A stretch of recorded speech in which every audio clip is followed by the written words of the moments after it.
వరంగల్, ఖమ్మం, నల్గొండ ఉపాధ్యాయ MLC ఎన్నికల బరిలో ఉన్న అభ్యర్థులు ఎన్నికల ప్రవర్తనా నియమావళిని తప్పనిసరిగా పాటించాలని జిల్లా కలెక్టర్, ఎమ్మెల్సీ ఎన్నికల రిటర్నింగ్ అధికారి ఇలా త్రిపాఠి చెప్పారు.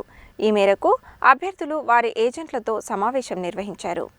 నామినేషన్ల ఉపసంహరణ అనంతరం గురువారం ఆమె ఉపాధ్యాయ ఎమ్మెల్సీ ఎన్నికల బరిలో ఉన్న అభ్యర్థులు వారి ఏజెంట్లతో జిల్లా కలెక్టర్ కార్యాలయంలోని సమావేశ మందిరంలో సమావేశం నిర్వహించారు.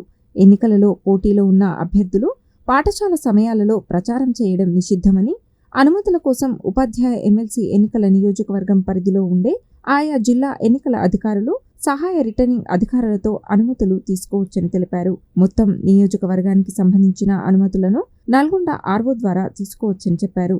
ముఖ్యంగా వాహనాలు, ర్యాలీలకు సంబంధించిన అనుమతులు ఆయా జిల్లాలలో తీసుకోవచ్చని తెలిపారు. ఈ సందర్భంగా జిల్లా కలెక్టర్ పోలింగ్ ఏజెంట్ల నియామకం, కౌంటింగ్ ఏజెంట్ల వివరాలు వెంటనే సమర్పించాలని, గుర్తింపు కార్డులకు ఫోటోలను వెంటనే ఇవ్వాలని అన్నారు. ఈ నెల 10న ప్రచురించిన ఓటర్ జాబితా ప్రకారం ఎమ్మెల్సీ ఎన్నికల ఓటర్ల వివరాలను ఆమె అభ్యర్థులకు తెలియజేస్తూ 25,797 మంది ఓటర్లు ఉన్నారని తెలిపారు. నల్గొండ సమీపంలోని ఆర్జాలభావి వద్ద ఉన్న గోదాంలో స్ట్రాంగ్ రూమ్తో పాటు ఓట్ల లెక్కింపు కేంద్రాన్ని అక్కడే ఏర్పాటు చేస్తున్నట్లు వెల్లడించారు.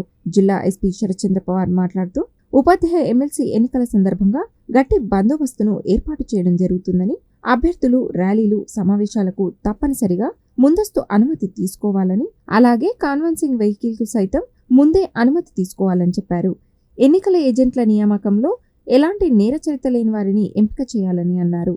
అభ్యర్థుల వద్ద ఎలాంటి లైసెన్స్, ఆయుధాలు ఉన్నా ముందే డిపాజిట్ చేయాలని, ఎన్నికల నిబంధనల ప్రకారం ఉదయం 6 గంటల నుండి రాత్రి 10 గంటల వరకు లౌడ్ స్పీకర్లకు అనుమతి ఉంటుందని, కౌంటింగ్ సందర్భంగా 3 అంచెల భద్రత ఉంటుందని, సీసీటీవీ కెమెరాల నిఘాలో భద్రతను పర్యవేక్షించడం జరుగుతుందని తెలిపారు.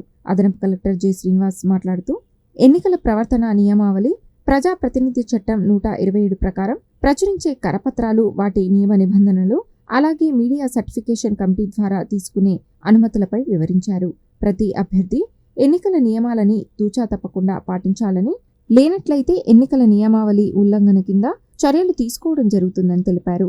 ఓట్ల లెక్కింపు సందర్భంగా 25 టేబుళ్లు ఏర్పాటు చేయడం జరుగుతుందని, ప్రతి అభ్యర్థి ఒక ఏజెంట్ను ఒక టేబుల్కు నియమించుకోవచ్చని ఆయన సూచించారు. ఈ సమావేశంలో ఎమ్మెల్సీ ఎన్నికల బరిలో ఉన్న అభ్యర్థులు, వారి ఏజెంట్లు తదితరులు పాల్గొన్నారు.